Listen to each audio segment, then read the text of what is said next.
ಎಲ್ರಿಗೂ ನಮಸ್ಕಾರ.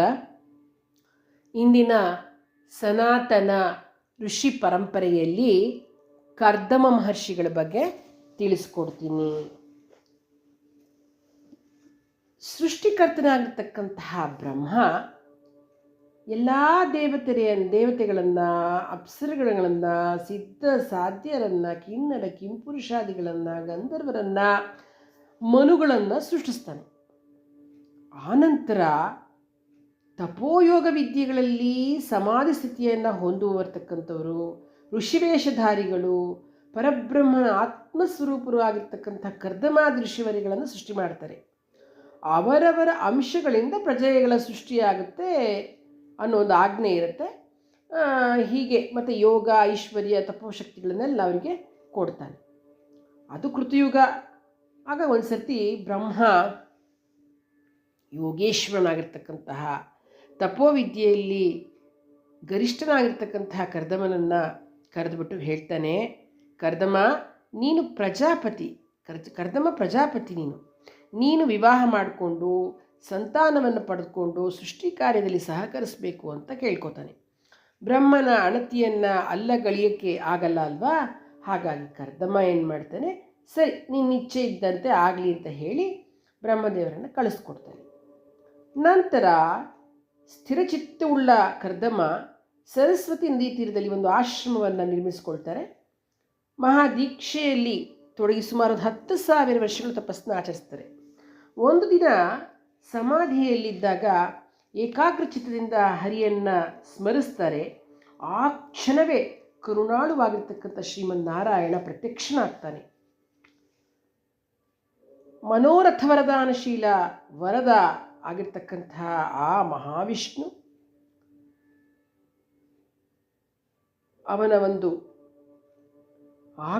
ಆಗಮನವನ್ನು ನೋಡತಕ್ಕಂಥ ಕರ್ದಮರು ನಮಸ್ಕಾರ ಮಾಡಿ ತುಂಬ ಸಂತೋಷದಿಂದ ಆ ಮಹಾವಿಷ್ಣುವನ್ನು ಕೊಂಡಾಡ್ತಾರೆ. ಕಮಲಾಕ್ಷನೇ, ನಿನ್ನ ದರ್ಶನಕ್ಕಾಗಿ ಯೋಗೀಶ್ವರರು ಹಾತೊರೆದು ಮೋಕ್ಷ ಸಾಮ್ರಾಜ್ಯವನ್ನು ಪಡೆಯಲು ಇಷ್ಟಪಡ್ತಾರೆ. ಆದರೆ ನನ್ನ ಭಾಗ್ಯ ನೋಡು, ನಾನು ನೆನೆಸ್ಕೊಂಡ ತಕ್ಷಣ ನೀನು ನನ್ನ ಕಣ್ಮುಂದೆ ಕಾಣಿಸ್ಕೋತಾ ಇದೆಯಾ, ನನ್ನನ್ನು ಭವಸಾಗರದಿಂದ ದಾಟಿಸ್ತೀಯಾ. ಭಗವಂತ, ನಿನ್ನ ಮಾಯೆಯಲ್ಲಿ ಸಿಲುಕತಕ್ಕಂತಹ ಜನರು ಅಜ್ಞಾನದಿಂದ ಸಂಸಾರ ವ್ಯಾಮೋಹಬದ್ಧರಾಗಿ ನಿನ್ನ ಪಾದಪದ್ಮಗಳನ್ನು ಭಜಿಸಲು ಅಶಕ್ತರಾಗಿ ನರಕದಲ್ಲಿ ಬೀಳ್ತಾರಲ್ವೇ, ಅಂತಹ ಮೂಢ ಜನರನ್ನು ನಿಲ್ಲಿಸಿದ ನಾನೂ ಸಹ ಪ್ರಜಾಸೃಷ್ಟಿ ಕಾರ್ಯದಲ್ಲಿ ನೆರವಾಗಲು ವಿವಾಹವಾಗುವ ಕೋರಿಕೆಯುಳ್ಳವನಾಗಿ ಕಲ್ಪವೃಕ್ಷ ಸದೃಶಳಾದ ನಿನ್ನ ಪಾದಗಳನ್ನು ನಾನು ಸೇವಿಸಿದೆ. ಆದರೂ ನನ್ನದೊಂದು ಮನವಿ, ತಂದೆ, ಕಾಲಸ್ವರೂಪನಾಗಿರ್ತಕ್ಕಂತಹ ನಿನ್ನ ಒಂದು ಈ ಅಭಿಮತವನ್ನು ಶಿರಸಾವಹಿಸಿ ನಡೆಯೋದೇ ವಿನಃ ಕಾಮುಕತೆಯಿಂದ ನಾನು ಗೃಹಸ್ಥನಾಗಲು ಬಯಸ್ತಾ ಇಲ್ಲ. ನಿನ್ನ ರೂಪವನ್ನು ಪ್ರಕಟಪಡಿಸಿರೋದು ನನ್ನನ್ನು ಅನುಗ್ರಹಿಸಲಿಕ್ಕೆ ಅಂತಲೇ ಅಲ್ವೇ. ಭಗವಂತ, ನಿನ್ನ ಮಾಯೆಯಿಂದ ಲೋಕವಿಸ್ತಾರ ಮಾಡಲಿಕ್ಕೋಸ್ಕರ ನನ್ನ ಕೋರಿಕೆಯನ್ನು ಈಡೇರಿಸಪ್ಪ ಅಂತ ಕೇಳ್ಕೊಳ್ತಾನೆ. ಅಂದರೆ ಅವನಿಗೆ ಮದುವೆ ಈಗ ಸಂಸಾರ ಮಾಡ್ಕೊಂಡಿರಬೇಕು ಅನ್ನೋದಕ್ಕೋಸ್ಕರ ಅವನು ಮದುವೆ ಮಾಡ್ಕೊಳ್ಳೋಕೆ ಇಷ್ಟಪಡಲಿಲ್ಲ. ಅವನು ಪ್ರಜೆಗಳ ಒಂದು ಉತ್ಪತ್ತಿಗಾಗಿ, ಪ್ರಜಾ ವಿಸ್ತರಣೆಗಾಗಿ ಅವನು ಮದುವೆ ಮಾಡ್ಕೊಳ್ಬೇಕಾಗಿ ಬರುತ್ತೆ. ಮುನಿಯ ಆ ಮಧುರ ವಾಕ್ಯಗಳನ್ನೆಲ್ಲ ಕೇಳಿ ವಿಷ್ಣು ಹೇಳ್ತಾನೆ, ಕರ್ದಮ, ನಿನ್ನ ಮನಸ್ಸಿನಲ್ಲಿ ಯಾವ ಅಭಿಲಾಷೆ ಇರೋದು ಅದು ನನಗೆ ಸಿದ್ಧಿಯಾಗುತ್ತೆ. ಬ್ರಹ್ಮಪುತ್ರನಾಗಿರ್ತಕ್ಕಂತಹ ಸಾಮ್ರಾಟ ಸ್ವಯಂಭುವ ಮನು ಬ್ರಹ್ಮಾವರ್ತ ದೇಶವನ್ನು ಪರಿಪಾಲಿಸ್ತಾ ಇದ್ದಾನೆ. ಮಹಾತ್ಮನಾದ ಅವನಿಂದು ಮಧ್ಯಾಹ್ನ ಸಮಯಕ್ಕೆ ಪತ್ನಿ ಸಹಿತನಾಗಿ ನಿನ್ನ ಆಶ್ರಮಕ್ಕೆ ಬರ್ತಾನೆ. ಆ ಮನುವಿಗೆ ನೀನು ರೂಪ ಗುಣ ಲಾವಣ್ಯಗಳಿಂದ ಒಪ್ಪುವ ಪುತ್ರಿ ಇದ್ದಾಳೆ. ಆ ಮನುವಿಗೆ ನೀನು ಅಂದರೆ ಆ ಮನುವಿಗಿದ್ದಾಳೆ ಆ ಕನ್ಯೇನೋ ಮದುವೆ ಮಾಡ್ಕೊಳ್ಬೇಕು ಅಂತ ತುಂಬ ಆಸಕ್ತಿಯಿಂದ ಅಪ್ಪ ಅಮ್ಮನ ಜೊತೆ ನಿನ್ನ ಹತ್ರಕ್ಕೆ ಬರ್ತಾಳೆ. ಅವಳ ಸಂಕಲ್ಪಾನುಸಾರವೇ ಸ್ವಯಂಭುವ ಮನು ತನ್ನ ಮಗಳನ್ನು ನಿನಗೆ ಕೊಟ್ಟು ಮದುವೆ ಮಾಡ್ತಾನೆ. ಮನುಪುತ್ರಿಯಾದ ಅವಳಲ್ಲಿ ನಿನಗೆ ಅತಿಶಯ ಸೌಂದರ್ಯವತಿಯಾಗಿರ್ತಕ್ಕಂಥ 9 ಜನ ಹೆಣ್ಮಕ್ಳು ಹುಟ್ಟುತ್ತಾರೆ. ಮಹಾತಪಶಾಲಿಗಳಾಗಿರ್ತಕ್ಕಂಥ ಮುನೀಂದ್ರರು ಅವರ ಕೈ ಹಿಡಿದು ಅನೇಕ ಪುತ್ರರನ್ನು ಪಡೀತಾರೆ. ನೀನು ನನ್ನ ಆದೇಶವನ್ನು ಅನುಸರಿಸಿ ಎಲ್ಲ ಕೆಲಸಗಳನ್ನು ನನ್ನಲ್ಲಿ ಅರ್ಪಿಸ್ಬಿಡು. ನೀ ಏನೇನು ಮಾಡ್ತೀಯೋ ಅದನ್ನೆಲ್ಲ ನನಗೆ ಅರ್ಪಿಸ್ಬಿಡು. ನಿನ್ನ ಅಂತರಂಗದಲ್ಲಿ ನನ್ನನ್ನೇ ಸ್ಮರಿಸ್ತಾ ಇರು. ನೀನು ಸತ್ಯಜ್ಞಾನವನ್ನು ಪಡೆದು ಈ ಜಗತ್ತೆಲ್ಲವೂ ವಿಷ್ಣುಮಯವೆಂದು ನಿನ್ನಲ್ಲಿರತಕ್ಕಂಥ ಆತ್ಮಸ್ವರೂಪವು ನಾನೇ ಎಂದು ಅರ್ಥಕೊಂಡು ನನ್ನನ್ನೇ ನೀ ಸೇವನೆ ಮಾಡ್ತಾಯಿರು. ಕಡೆಗೆ ನೀ ನನ್ನನ್ನೇ ಹೊಂದುತ್ತೀಯ. ಅಷ್ಟೇ ಅಲ್ಲ, ನನ್ನ ಕಲಾಂಶೆಯಿಂದ ನಿನ್ನ ಪತ್ನಿಯ ಗರ್ಭದಲ್ಲಿ ಪುತ್ರನಾಗಿ ಜನಿಸ್ತಾ ಇದ್ದೀನಿ. ನಾನು ತತ್ವ ಸಂಹಿತೆಯಾದ ಸಾಂಖ್ಯಯೋಗವನ್ನು ಬೋಧಿಸ್ತೇನೆ ಅಂತ ಹೇಳಿ ವಿಷ್ಣು ಅಂತರ್ಧಾನನಾಗ್ತಾನೆ. ಎಂಥ ಪುಣ್ಯ ನೋಡಿ. ಸರಿ, ಕರ್ದಮರು ಬಿಂದು ತೀರ ಸರೋವರಕ್ಕೆ ಹೋಗ್ತಾರೆ. ಅಲ್ಲಿ ತಪಸ್ಸು ಮಾಡ್ತಾ ಇರ್ತಾರೆ. ಆಗ ಚಿನ್ನದ ರಥದಲ್ಲಿ ಕುಳಿತುಕೊಂಡು ಮನು ಶತರೂಪೆ, ಅವನ ಹೆಂಡತಿ ಶತರೂಪೆ ಅವಳ ಜೊತೆ ಬರ್ತಾನೆ. ಮತ್ತು ಅವಳ ಮಗಳು, ಮನುವಿನ ಮಗಳಾಗಿರ್ತಕ್ಕಂಥ ದೇವಹೂತಿ ಅವಳನ್ನು ಕರ್ಕೊಂಡು ಬರ್ತಾನೆ. ಕರ್ದಮರ ಒಂದು ದಿವ್ಯಾಶ್ರಮವನ್ನು ಪ್ರವೇಶಿಸಿ ದೂರದಿಂದಲೇ ಮುನಿನ ನೋಡ್ತಾನೆ. ಭಾಳ ಚೆನ್ನಾಗಿ ದಿವ್ಯ ತೇಜಸ್ಸಿನಿಂದ ಕಂಗೊಳಿಸ್ತಾ ಇದ್ದಾರೆ ಕರ್ದಮರು. ತಪಸ್ಸು ಮಾಡಿ ಸ್ವಲ್ಪ ಶರೀರ ಖುಷಿಯಾಗಿದ್ದರೂ ಕೂಡ ಒಂದು ಹೊಳಪು ಅವರಲ್ಲಿ ತುಂಬ ಚೆನ್ನಾಗಿ ಲಕ್ಷ್ಮೀ ಕಳೆಯಿಂದ ಕೂಡಿರುತ್ತೆ. ಮನು ಚಕ್ರವರ್ತಿ ಆ ಮುನಿ ಹತ್ರ ಬಂದು ನಮಸ್ಕಾರ ಮಾಡಿ ಅವರನ್ನು ಹೊಗಳಿ ತನ್ನ ಪರಿಚಯವನ್ನು ಮಾಡಿಕೊಂಡು ತನ್ನ ಮಗಳನ್ನು ಪರಿಚಯ ಮಾಡಿಸ್ತಾ ಹೇಳ್ತಾನೆ, ಮುನೀಂದ್ರ, ಇವಳು ನನ್ನ ಪ್ರೀತಿಯ ಮಗಳು. ಈ ಒಂದು ಸುಕುಮಾರಿ ಕರ್ದಮ ಮುನಿಯನ್ನು ವಿನಃ ಅನ್ಯರನ್ನು ವರಿಸಲಾರೆ ಅಂತಕ್ಕಂತಹ ನಿರ್ಧಾರವನ್ನು ತೆಕ್ಕೊಂಬಿಟ್ಟಿರೋದ್ರಿಂದ ನಾನು ಅವಳನ್ನು ಮದುವೆ ಮಾಡ್ಕೊಳ್ಳೋಕ್ಕೆ ಕರ್ಕೊಂಬಂದಿದ್ದೀನಿ ಅಂತ. ಸರಿ, ಕರ್ದಮರಿಗೂ ಕೂಡ ಒಪ್ಪಿಗೆ ಆಗುತ್ತೆ. ಆದರೆ ಒಂದು ನಿಬಂಧನೆಯನ್ನು ಮನುವಿನ ಮುಂದೆ ಇಡ್ತಾರೆ. ಆರ್ಯ, ನಾನು ನಿಮ್ಮ ಕುವರಿಯನ್ನು ಪತ್ನಿಯಾಗಿ ಸ್ವೀಕರಿಸ್ತೇನೆ, ಆದರೆ ಸಂತತಿಯಾಗುವವರೆಗೆ ಮಾತ್ರವೇ ಇವಳ ಜೊತೆ ಇರ್ತೀನಿ ನಾನು. ಆನಂತರ ನಾನು ಸನ್ಯಾಸವನ್ನು ಸ್ವೀಕರಿಸ್ಬಿಡ್ತೀನಿ ಅಂತ ಹೇಳ್ತಾನೆ. ಸ್ವಯಂಭೂಮನು ಮುನಿ ಒಪ್ಪಂದವನ್ನು ತನ್ನ ಪತ್ನಿಗೆ ಮಗಳಿಗೆ ತಿಳಿಸ್ತಾರೆ. ಅವರು ಸರಿ ಬಿಡಿ, ಪರವಾಗಿಲ್ಲ, ಏನು ತೊಂದರೆ ಇಲ್ಲ ಅಂತ ಒಪ್ಕೊಂಡ್ಬಿಡ್ತಾರೆ. ಮನು ಚಕ್ರವರ್ತಿ ವೇದೋಕ್ತ ಪ್ರಕಾರವಾಗಿ ದೇವಹೂತಿ ಮತ್ತು ಕರ್ದಮರ ವಿವಾಹವನ್ನು ವಿಜೃಂಭಣೆಯಿಂದ ಮಾಡ್ತಾನೆ. ಶತರೂಪೆ ಬಹಳ ಬಾಳತಕ್ಕಂಥ ವಸ್ತುಗಳನ್ನು ವಿವಾಹ ಕಾಲದಲ್ಲಿ ಕೊಡ್ತಾಳೆ, ಬಹುಮಾನವಾಗಿ ಕೊಡ್ತಾಳೆ. ಅದಾದಮೇಲೆ ಶತರೂಪೆ ಸ್ವಯಂಭೂ ದಂಪತಿಗಳು ಮಗಳನ್ನು ಬಿಟ್ಟಿರೋಕ್ಕೆ ಆಗಲ್ಲ, ಬಹಳ ಹತ್ಕೊಂಡು ಅವಳನ್ನ ಮುದ್ದಾಡಿ ಅವರು ಹತ್ಕೊಳ್ತಾ ಮಗಳನ್ನು ಅಳಿಯಂಗೆ ಕೊಟ್ಬಿಟ್ಟು ಹೊರಟ್ಬಿಡ್ತಾರೆ, ತಮ್ಮ ದೇಶಕ್ಕೆ ವಾಪಸ್ ಹೋಗ್ತಾರೆ. ದೇವಹೂತಿ ಪತಿಭಕ್ತಿ ಉಳ್ಳವಳು. ಭವನಿಗೆ ಭವಾನಿ ಹೇಗೋ, ಶಿವನಿಗೆ ಶಿವಾನಿ ಹೇಗೋ ಹಾಗೆ ಪತಿಯ ಸೇವೆಯನ್ನು, ಕರ್ದಮರ ಸೇವೆಯನ್ನು ಮಾಡ್ತಾ ಇರ್ತಾಳೆ ದೇವಹೂತಿ. ಪತಿಯನ್ನೇ ಸರ್ವಸ್ವ ಅನ್ನೋದು ಅಂತ ಅವಳು ಅರ್ಥಕೊಂಡು ಅವರ ಮನಸ್ಸನ್ನು ಅನುಸರಿಸ್ತಾ, ಪತಿಯ ಕಣ್ಸನ್ನೆಯಿಂದಲೇ ವರ್ತಿಸುತ್ತಾ, ಪತಿಯ ಪಾದ ಪದ್ಮಗಳನ್ನು ಪೂಜಿಸುತ್ತಾ, ದಿನೇ ಪತಿಯ ಅಂತರಂಗದಲ್ಲಿ ಸ್ನೇಹ ವಾತ್ಸಲ್ಯಗಳು ಇಮ್ಮಡಿಯಾಗೋ ಹಾಗೆ ತನ್ನ ಪತಿಯ ಶುಶ್ರೂಷೆ ಮಾಡ್ತಾ ಇರ್ತಾಳೆ. ಅವಳು ಹಾಗೇನೆ ಅನುಪಮವಾದ ತೇಜಸ್ಸಿನಿಂದ ಕಂಗೊಳಿಸ್ತಾ ಇರ್ತಾಳೆ. ಅವಳು ಕೂಡ ಕಾಮ, ಕ್ರೋಧ ಮುಂತಾದ ಗುಣಗಳ ದೂರ ಇರ್ತಾಳೆ. ಅವಳ ಮನಸ್ಸು ಪರಿಶುದ್ಧವಾಗಿರುತ್ತೆ. ಸ್ನೇಹ ಸೌಹಾರ್ದತೆಗಳಲ್ಲಿ ಬಹಳ ಚತುರತೆಯನ್ನು ಹೊಂದಿರತಕ್ಕಂಥವಳು ಪತಿಯೇ ಪರದೈವ ಅಂತ ಹೇಳಿ ಬಹಳ ಖುಷಿಯಾಗಿ ಅವನನ್ನು ನೋಡ್ಕೋತಾ ಇರ್ತಾಳೆ. ಹೀಗೆ ಸುಮಾರು ದಿವಸ ಆಯಿತು. ತಪಶಕ್ತಿಯಿಂದ ಕರ್ದಮರು ಯೋಗ ಸಿದ್ಧಿಯನ್ನು ಪಡೆದಿರ್ತಾರೆ. ಒಂದು ದಿವಸ ತನ್ನ ಸೇವೆಯಲ್ಲಿ ಸಿಲುಕಿ ಕುಶಲಾಗಿರ್ತಕ್ಕಂತಹ ದೇವಹೂತಿಯ ಕಡೆಗೆ ನೋಡಿ ತಮ್ಮ ಪತ್ನಿಯ ಮೇಲೆ ಕರುಣೆ ಉಂಟಾಗುತ್ತೆ. ಪಾಪ ಎಷ್ಟೊಂದು ನನ್ನನ್ನು ನೋಡ್ಕೊಳ್ತಾಳೆ, ಅವಳ ದೇಹನೇ ಅವಳು ಮೇಂಟೈನ್ ಮಾಡ್ಕೊಳಕ್ಕಾಗಿಲ್ಲ, ಬಾಡಿ ಮೇಂಟೈನ್ ಮಾಡ್ಕೊಂಡಿಲ್ವಲ್ಲ ಅಂತ ಹೇಳಿ ಏನು ಮಾಡ್ತಾನೆ, ದೇವಹೂತಿಯನ್ನು ನೋಡಿಬಿಟ್ಟು, ತರುಣಿ, ನನ್ನ ಸೇವೆಯಿಂದ ನಿನಗೆ ದಿವ್ಯ ಭೋಗಗಳು ಮತ್ತು ಎಲ್ಲ ಒಳ್ಳೆಯದು ನಿನಗೆ ಖಂಡಿತ ಆಗೇ ಆಗುತ್ತೆ. ನಿನಗೆ ನಾನು ದಿವ್ಯ ದೃಷ್ಟಿಯನ್ನು ಕೊಡ್ತೇನೆ. ಅದರ ಫಲವಾಗಿ ನಿನಗೆ ಎಲ್ಲವೂ ಗೋಚರವಾಗುತ್ತೆ. ಕ್ಷಣ ಮಾತ್ರದಲ್ಲಿ ಅಳೆದು ಹೋಗ್ತಕ್ಕಂಥ ತುಚ್ಛವಾದ ಐಶ್ವರ್ಯಗಳು ನಮ್ಗೆ ಯಾಕೆ ಬೇಕು ದೇವಿ? ರಾಜಾದಿರಾಜ ಚಕ್ರವರ್ತಿಗಳೂ ಸಹ ಕಾಣದಂತಹ ಭವ್ಯವಾದ ಐಸಿರಿಯು ನಿನ್ನ ಪಾತಿವೃತ್ತಿ ನಿಷ್ಠೆಯಿಂದಲೇ ಸಿದ್ಧಿಯಾಗುತ್ತೆ. ಅಂತಹ ಸಿರಿ ಸಂಪತ್ತುಗಳನ್ನು ನೀನು ಅನುಭವಿಸುವಂತ ಕರ್ದಮರು ಹೇಳ್ತಾರೆ. ಆಗ ಅವಳು ದೇವಹೂತಿ ಹೇಳ್ತಾಳೆ, ಅಮೋಘವಾದ ಮಾಯೆಗೆ ಅಧೀಶ್ವರರಾಗಿರ್ತಕ್ಕಂಥ ನಿಮ್ಮ ಸಾಮರ್ಥ್ಯಕ್ಕೆ ಎಣೆ ಉಂಟೆ ಸ್ವಾಮಿ. ಅನುಪಮ ದಿವ್ಯ ಭೋಗಗಳು ನಿಮ್ಮ ಶಕ್ತಿಯಿಂದಲೇ ನನಗೆ ಒದಗಿ ಬರುತ್ತೆ ಅಂತಕ್ಕಂಥದ್ದು ಗೊತ್ತು. ನನಗೆ ಯಾವ ಆಭರಣಗಳು, ಸರಗಳು ಎಂಥದ್ದು ನನಗೆ ಬೇಕಾಗಿಲ್ಲ. ನನಗೆ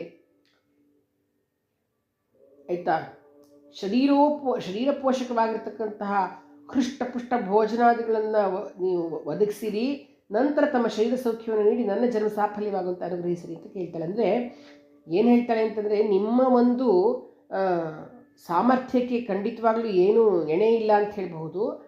ಅನುಪಮ ದಿವ್ಯಭಾವಗಳನ್ನು ನಿಮ್ಮ ಶಕ್ತಿಯಿಂದಲೇ ಒದಗಿ ಬರುತ್ತೆ ಅಂತಲೂ ನನಗೆ ಗೊತ್ತು. ನನಗೇನೇನು ಬೇಕೋ ಎಲ್ಲ ನನಗೆ ಸಿಗುತ್ತೆ ಅಂತಲೂ ಗೊತ್ತು. ನನಗೆಲ್ಲ ಒಡವೆ, ವಸ್ತ್ರ, ಮನೆ, ಮಠ ಎಲ್ಲವೂ ನನಗೆ ನಿಮ್ಮ ಒಂದು ಅನುಗ್ರಹದಿಂದಲೇ ಸಿಗುತ್ತೆ, ಅದು ನನಗೆ ಗೊತ್ತಿದೆ. ನನ್ನ ಜನ್ಮ ಸಾಫಲ್ಯ ಆಗೋ ಹಾಗೆ ನೀವು ಮಾಡಬೇಕು ಅಂತ ಕೇಳ್ಕೊಳ್ತಾಳೆ. ತಕ್ಷಣ ಕರ್ದಮ ತನ್ನ ಯೋಗಮಾಯಿಂದ ಸುಂದರವಾದ ಒಂದು ದೊಡ್ಡ ಮನೆಯನ್ನು ಕಟ್ತಾನೆ. ಯೋಗಮಾಯೆಯಿಂದ ಆ ದೊಡ್ಡ ಮನೆಯಲ್ಲಿ ದೊಡ್ಡ ಅಂದರೆ ಭವ್ಯವಾಗಿರ್ತಕ್ಕಂತಹ ವಸ್ತುಗಳು ಕೂಡಿರುತ್ತೆ. ಉದ್ಯಾನವನಗಳು, ವೃಕ್ಷಗಳು, ಬಳ್ಳಿಗಳು, ಫಲಪುಷ್ಪಗಳಿಂದ ಶೋಭಿಸ್ತಾ ಇರ್ತವೆ.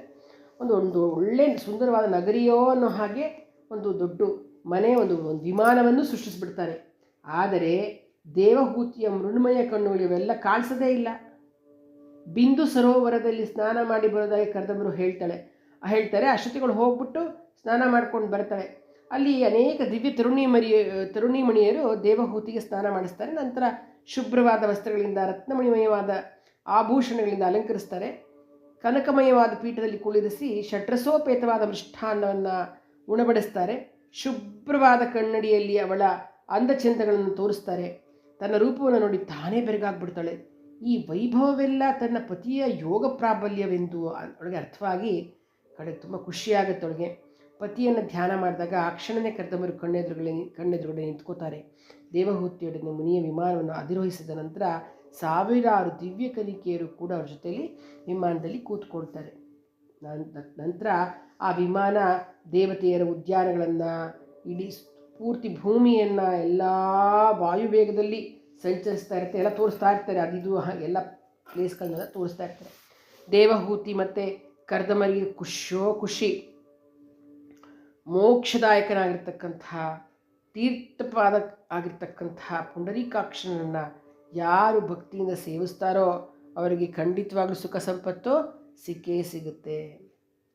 ಎಲ್ಲ ಪ್ರದೇಶಗಳನ್ನು ಸುತ್ತುತ್ತಾರೆ. ಸುತ್ತು ಬಂದ ಮೇಲೆ ತಮ್ಮ ಮನೆಗೆ ತಲುಪ್ತಾರೆ. ಆಗ ಅವರಿಬ್ಬರಿಗೂ 100 ವರ್ಷಗಳ ಕಾಲ ಅವರು ರತಿಕೇಳಿಯಲ್ಲಿ ತೊಡಗಿ ಸುಖವನ್ನು ಉಂಟುತ್ತಾರೆ. ಒಂದು ದಿವಸ ಕರ್ದಮ್ಮ ತನ್ನ ತೇಜಸ್ಸನ್ನು ದಿವ್ಯಹೂತಿಯ ಗರ್ಭದಲ್ಲಿ 9 ವಿಧಗಳಿಂದ ನಿಲ್ಲಿಸ್ತಾರೆ. ದೇವಹೂತಿಯು ಗರ್ಭವತಿ ಆಗ್ತಾಳೆ. ಕಾಲಕ್ರಮೇಣ 9 ಜನ ಹೆಣ್ಮಕ್ಳುಗಳನ್ನು ಪಡೀತಾಳೆ. ಕರ್ದಮರು ವಿವಾಹ ಕಾಲದಲ್ಲಿ ಹೇಳಿದರು ನೋಡಿ ಏನಂತಂದರೆ, ಮದುವೆಯಾಗಿ ಮಗು ಆದಮೇಲೆ ನಾನು ಸನ್ಯಾಸ ಸ್ವೀಕಾರ ಮಾಡ್ತೀನಿ ಅಂತ.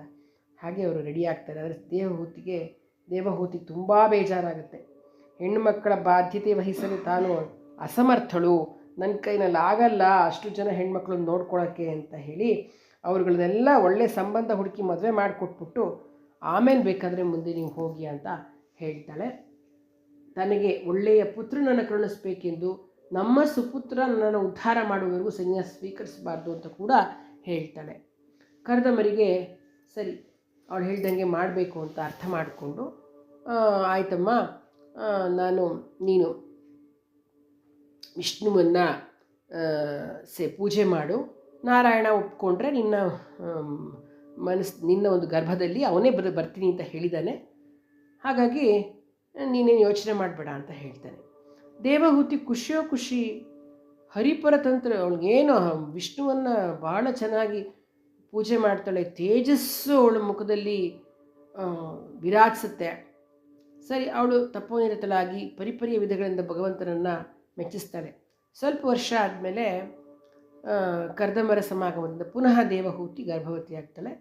ಶ್ರೀಹರಿಯೇ ಪುತ್ರನಾಗಿ ಬರ್ತಾನೆ. ದಿವ್ಯ ಶಿಶುವು ಜನಿಸಿದ ಆ ಸಮಯದಲ್ಲಿ ದೇವದುಂದುಬಿಗಳೆಲ್ಲ ಮೊಳಗುತ್ತವೆ, ದಿವ್ಯ ತುರ್ಯಗಳು ನಿನಾದಿಸುತ್ತವೆ. ಹೇಗೆ ಅಂದರೆ ಇಡೀ ದಿಕ್ಕುಗಳೇ ಖುಷಿಯಾಗಿ ಓಡಾಡ್ತಾ ಇದೆ. ಮುನಿಜನರೆಲ್ಲರೂ ಕೂಡ ಅಲ್ಲಿಗೆ ಬರ್ತಾರೆ, ದೇವತೆಗಳೆಲ್ಲ ಅಲ್ಲಿಗೆ ಬರ್ತಾರೆ. ದೇವಹೂತಿ ಕರ್ದಮರನ್ನು ನೋಡಿ, ನೀವು ಹೆತ್ತ ಈ ಶಿಶು ಯಾರು? ದೇವಾದಿದೇವ ಅವನು. ಸಾಂಖ್ಯ ತತ್ವವನ್ನು ಜಗತ್ತಿಗೆ ಸಾರಬೇಕು ಅಂತಲೇ ಅವನು ಹುಟ್ಕೊಂಬಂದಿರೋದು. ಸಮಸ್ತ ಮಾನವ ಕುಲವನ್ನು ಉದ್ಧರಿಸೋಕ್ಕೋಸ್ಕರನೇ ಇವನು ಬರ್ತಾ ಇರೋದು ಅಂತ ಹೇಳ್ತಾರೆ. ನಿಮ್ಮ ಹೆಣ್ಮಕ್ಳನ್ನು ತಪೋನಿಧಿಯರಾದ ಋಷಿಪುಂಗವರಿಗೆ ಕೊಟ್ಟು ಮದುವೆ ಮಾಡಿ ಅಂತ ಹೇಳಿ ಎಲ್ಲ ಹೊರಟೋಗ್ತಾರೆ ವಾಪಸ್ಸು. ಸರಿ, ಬ್ರಹ್ಮದೇವನ ಆದೇಶದಂತೆ ಕರ್ದಮರು ಕಳ ಅಂತಕ್ಕಂಥ ಮಗಳನ್ನು ಮರೀಚಿಗೆ, ಅನಸೂಯೆಯನ್ನು ಅತ್ರಿ ಮಹರ್ಷಿಗೆ, ಶ್ರದ್ಧೆಯನ್ನು ಆಂಗೀರಸರಿಗೆ, ಹವಿರ್ಭುವನ್ನು ಪುಲಸ್ತ್ಯರಿಗೆ, ಗತಿಯನ್ನು ಪುಲಹ ಮಹರ್ಷಿಗೆ, ಕ್ರಿಯೆಯನ್ನು ಕ್ರತು ಮಹರ್ಷಿಗೆ, ಖ್ಯಾತಿಯನ್ನು ಭೃಗು ಮಹರ್ಷಿಗೆ, ಅರುಂಧತಿಯನ್ನು ವಸಿಷ್ಠ ಮಹರ್ಷಿಗೆ, ಶಾಂತಿನ ಅಥರ್ವ ಅನ್ನೋ ಮುನಿಗೆ ಕೊಟ್ಟು ಬಹಳ ವೈಭವದಿಂದ ಮದುವೆಯನ್ನು ಮಾಡ್ತಾನೆ. ಆನಂತರ 9 ಜನ ಹೆಣ್ಮಕ್ಳನ್ನು 9 ಮಂದಿ ಅಳಿಯಂದ್ರಿಗೆ ಒಪ್ಪಿಸಿ ಸತ್ಕಾರ ಮಾಡಿ ಅವ್ರನ್ನ ಮನೆಗಳಿಗೆ ಕಳಿಸ್ಕೊಟ್ಬಿಡ್ತಾನೆ. ಆ ದಂಪತಿಗಳು ಜಗತ್ತಿನ ಸೃಷ್ಟಿಯ ಕಾರ್ಯದಲ್ಲಿ ನೆರವಾಗಿ ತುಂಬ ಅಸಂಖ್ಯಾತವಾದ ಸಂತಾನವನ್ನು ಆ ಹೆಣ್ಣುಮಕ್ಕಳು ಪಡೀತಾರೆ. ನಂತರ ಅವರಿಗೆ ಒಬ್ಬ ಸುಪುತ್ರನ ಜನನವಾಗುತ್ತೆ. ಅವನೇ ಕಪಿಲ ಮಹರ್ಷಿ. ದೇವಹೂತಿ ಕರ್ದಮರು ತಮ್ಮ ಮಗನನ್ನು ಹೇಳಿದ್ರಲ್ಲ, 8 ಜನಕ್ಕೂ 9 ಜನಕ್ಕೂ ಮದುವೆ ಆಯಿತು. ಭಗವಂತ ಮಹಾವಿಷ್ಣುವೇ ಅವತಾರ ಮಾಡ್ದ, ಅವನೇ ಕಪಿಲ ಮಹರ್ಷಿಯಾಗಿ ಅವತಾರ ಮಾಡ್ದ. ದೇವಹೂತಿ ಕರ್ದಮರು ತಮ್ಮ ಮಗನನ್ನು ಕಣ್ಣಲ್ಲಿ ಕಣ್ಣಿಟ್ಟು ಕಾಪಾಡ್ತಾ ಆರಾಮಾಗಿ ಇರ್ತಾರೆ. ಕೆಲವು ದಿವಸ ಆದಮೇಲೆ ಮಹಾವಿಷ್ಣುವೇ ತನ್ನ ಮನೆಯಲ್ಲಿ ಅವತರಿಸುವುದು ಅಂತ ಗೊತ್ತಾಗಿ ಅವರು ಏಕಾಂತ ಸ್ಥಳದಲ್ಲಿ ಕಪಿಲನನ್ನು ದರ್ಶನ ಮಾಡಿ ನಮಸ್ಕರಿಸ್ತಾ ಈ ರೀತಿಯಾಗಿ ಹೇಳ್ತಾರೆ, ಭಗವಂತ, ಆದಿವಿಷ್ಣುವಾದ ನೀನು ನನ್ನ ಮನೆಯಲ್ಲಿ ಜನಿಸಿದ್ದೀಯೇ. ಸಂಸಾರ ಚಕ್ರದಲ್ಲಿ ತಿರುಗುತ್ತಿರ್ತಕ್ಕಂತಹ ಅಜ್ಞಾನಿಗಳಾಗಿರ್ತಕ್ಕಂತಹ ನಮ್ಮ ನಡವಳಿಕೆಯನ್ನು ಗಣನೆ ಮಾಡದೆ ನೀನು ಹಿಂದೆ ವಾಗ್ದಾನ ಮಾಡಿದಂತೆ ನಮ್ಮ ಮನೆಯಲ್ಲಿ ಹುಟ್ಟಿದ್ದೀಯಾ. ನಿನ್ನ ಜನನದಿಂದ ನಾನು ಋಣತ್ರಯದಿಂದ ಮುಕ್ತನಾಗಿದ್ದೇನೆ ಸ್ವಾಮಿ. ನಿನ್ನ ಪಾದಾರವಿಂದಗಳನ್ನು ನನ್ನ ಹೃದಯದಲ್ಲಿ ಸ್ಥಿರವಾಗಿರಿಸಿ ದುಃಖಗಳನ್ನು ಹೊಡೆದೋಡಿಸಿ ನಿನ್ನ ಧ್ಯಾನದಲ್ಲಿ ನಿರತನಾಗಿರ್ತಕ್ಕಂಥವನಾಗ್ತೇನೆ ಅಂತ ಹೇಳಿ ಕರ್ದಮನಂದಿಗಳನ್ನು ಆ ಥರ ಹೇಳಿದಾಗ ಕಪಿಲ ಹೇಳ್ತಾನೆ, ಮುನೀಂದ್ರ, ನನ್ನ ವಚನದಂತೆಯೇ ನಿನ್ನಲ್ಲಿ ನಾನು ಜನಿಸಿ ಬಂದಿದ್ದೇನೆ. ತತ್ವಜ್ಞಾನವನ್ನು ಸಕಲ ಋಷಿಮುನಿಗಳಿಗೂ ತಿಳಿಸ್ತೇನೆ. ಸಾಂಖ್ಯಯೋಗವನ್ನು ಈ ಸಮಸ್ತ ಜಗತ್ತಿನಲ್ಲಿಯೂ ನಾನು ವಿಸ್ತರಿಸ್ತೇನೆ. ನನ್ನ ತಾಯಿಯಾದ ದೇವಹೂತಿಗೆ ಸುಜ್ಞಾನವನ್ನು ಬೋಧಿಸಿ ಮೋಕ್ಷ ಪದವಿಯನ್ನು ಅನುಗ್ರಹಿಸ್ತೇನೆ ಅಂತ ಕಪಿಲ ಮಹರ್ಷಿ ಹೇಳ್ತಾನೆ. ನೀನು ಮೋಹವನ್ನು ತೊಲಗಿಸಿಕೊಂಡು ಸನ್ಯಾಸ ದೀಕ್ಷೆ ವಹಿಸು. ಮೋಕ್ಷವನ್ನು ಹೊಂದಲು ಭಕ್ತಿಯೊಂದೇ ಮಾರ್ಗ ಅಂತ ಅರ್ಥಕೊಂಡು ಪರಮೇಶ್ವರನು ಪರಂಜ್ಯೋತಿಯೂ ಆದ ನನ್ನನ್ನು ನಿನ್ನ ಚಿತ್ತದಲ್ಲಿ ನಿಲ್ಲಿಸಿ ಮುಕ್ತಿಯನ್ನು ಹೊಂದು ಅಂತ ಹೇಳಿ ಬೋಧಿಸ್ತಾನೆ. ಕರ್ದಮರು ಕಪಿಲನಿಗೆ ಪ್ರದಕ್ಷಿಣೆ ಮಾಡಿ ನಮಸ್ಕರಿಸಿ ಮರಳಿ ಹೊರಟೋಗ್ತಾರೆ. ಮುನಿಗಣಗಳೊಂದಿಗೆ ಅರಣ್ಯ ಪ್ರದೇಶಕ್ಕೆ ಹೋಗ್ಬಿಟ್ಟು ಆತ್ಮಾನುಸಂಧ ಮಾಡಿಕೊಂಡು ಪರಬ್ರಹ್ಮನಲ್ಲಿ ತನ್ನ ಚಿತ್ತವನ್ನು ನಿಲ್ಲಿಸಿ ಭಕ್ತಿಯೋಗದಲ್ಲಿ ಐಕ್ಯವಾಗಿ ಭಾಗವತ ಗತಿಯನ್ನು ಹೊಂದುತ್ತಾರೆ. ದೇವ ಆ ಮಹಾವಿಷ್ಣುವಿನ ಕರುಣೆಯಿಂದ ಮೋಕ್ಷ ಸಾಮ್ರಾಜ್ಯ ಲಕ್ಷ್ಮಿಯನ್ನು ಗಳಿಸಿದ ಕರ್ದಮರು ಆಚಂದ್ರಾರ್ಕ ವಿಖ್ಯಾತಿಯನ್ನು ಪಡೆದುಕೊಂಡಿರತಕ್ಕಂಥವರಾಗಿದ್ದಾರೆ.